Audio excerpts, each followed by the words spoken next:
Hello everyone, कैसे हो आप सब। I hope you all are well. सब अच्छे होंगे, बढ़िया होंगे, घर पे सेफ होंगे। तो दोस्तों, आज का जो हमारा टॉपिक है वो है वैलेंसी ऑफ एन एटम या एलिमेंट। तो वैलेंसी में बहुत कन्फ्यूज़न बना रहता है कि असल में होती क्या है वैलेंसी।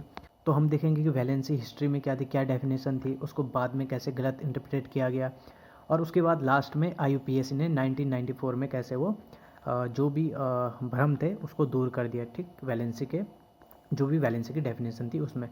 तो सबसे पहले हिस्ट्री में क्या था, हिस्ट्री में ये था कि कैपेसिटी ऑफ एन एलिमेंट या एटम, उसकी कैपेसिटी इलेक्ट्रॉन देने की, लेने की या शेयर करने की। ठीक, ताकि वो अपना ऑप्टेट पूरा कर सके। तो उसकी कैपेसिटी, वो ज़्यादा से ज़्यादा कितना दे सकता है, कितना ले सकता है, या कितने इलेक्ट्रॉन्स शेयर कर सकता है। ठीक है, जब कैपेसिटी की बात आती है, देखो जैसे ये गिलास है या बॉटल है, कुछ भी ले लो। ठीक, इसमें यहाँ तक हमने क्या भरा है, मिल्क भरा है 3 लीटर, और इसमें आ सकता है मैक्सिमम 5 लीटर। तो इसकी कैपेसिटी क्या है, 5 है ना कि 3। तो वैलेंसी क्या होगी, 5। मतलब समझने के लिए बस। ठीक, तो मैक्सिमम कैपेसिटी कितने इलेक्ट्रॉन्स दे सकता है, ले सकता है या शेयर कर सकता है। अब देखो एग्जांपल, देखो जैसे MnO, Mn2O3 और MnO2 और Mn2O7। ठीक, यहाँ पे Mn ने कितने दे रखे हैं, 2, यहाँ पे 3, यहाँ पे कितने दे रखे हैं, क्योंकि ऑक्सीजन 2 लेता है ना। ओके, तो यहाँ पे हो गया ये अपना 4, और यहाँ पे 7। अब देखो मैक्सिमम कैपेसिटी कितनी है, 7 है। तो इसकी वैलेंसी क्या होनी चाहिए थी, जैसे हिस्ट्री में डेफिनेशन थी 7 होनी चाहिए थी। मैक्सिमम इतने वो दे पा रहा है या शेयर कर रहा है। ये इसमें वैसे कोवेलेंट बॉन्ड बनता है, बाकी ये सारे आयनिक बॉन्ड है। तो शेयर मैक्सिमम कितने कर रहा है, 7 कर रहा है। तो वैलेंसी कितनी होनी चाहिए थी, 7 होनी चाहिए थी। बट बाद में इसको कई साइंटिस्ट ने या स्कॉलर्स ने कैसे इंटरप्रेट किया कि जैसे देखो यहाँ पे Mn ने 2 दे रखे हैं, तो यहाँ पे 2 वैलेंसी हो गई। यहाँ पे 3 दे रखे हैं, तो यहाँ पे 3 वैलेंसी हो गई। यहाँ पे 4 दे रखे हैं तो 4 वैलेंसी, यहाँ पे 7 दे रखे हैं तो 7 वैलेंसी। अलग अलग वैलेंसी हर अलग कंपाउंड में। तो जब वैलेंसी में कन्फ्यूज़न होने लग गया था, तो IUPAC ने 1994 में एक डेफिनेशन दी, जिसमें ये कहा कि जो यूनिवैलेंट एटम्स होते हैं वो कितने बॉन्ड बना सकता है किसी एटम के साथ या किसी एलिमेंट के साथ, वही उसकी क्या होगी, उस एलिमेंट की वैलेंसी होगी। ठीक है, तो यूनिवैलेंट एटम मतलब जिस एटम की वैलेंसी 1 होती है, वो एक देता है या एक लेता है, उससे ज़्यादा ना वो लेता है, ना देता है, ना शेयर करता है। ओके, तो जैसे हाइड्रोजन हो गया, क्लोरीन हो गया और फ्लोरीन हो गया।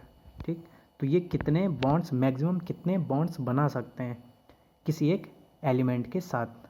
ओके, तो वही क्या होगी, उसकी उस एलिमेंट की वैलेंसी होगी।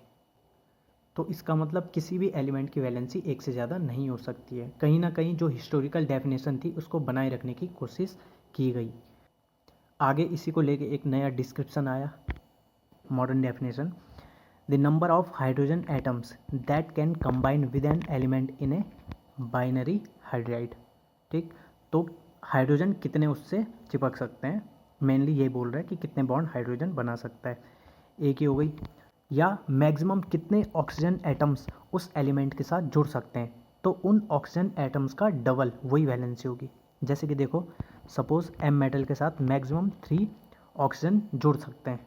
ठीक, तो 3 जुड़ सकते हैं, तो इनका डबल 6, ये वैलेंसी होगी इसकी, क्योंकि एक ऑक्सीजन 2 इलेक्ट्रॉन्स क्या करता है, लेता है। वैसे 3 कितने लेंगे, फिर 6 लेंगे। समझ में आई बात। ठीक, तो एक ही वैलेंसी हो सकती है, ये डेफिनेशन भी वही कह रही है। बट एक आर्टिकल में IUPAC ने कहा है कि एक से ज़्यादा वैलेंसी हो सकती है 1994 के बाद, कि एक से ज़्यादा वैलेंसी हो सकती है किसी एलिमेंट की। तो फिर एक लेटेस्ट आर्टिकल आया है इसी बेस पे कि एक से ज़्यादा वैलेंसी हो सकती है। तो लेटेस्ट आर्टिकल क्या था, वही था जो गलत तरीके से स्टार्टिंग में इंटरप्रेट हुआ था। क्या हुआ था, हर कंपाउंड में अलग वैलेंसी।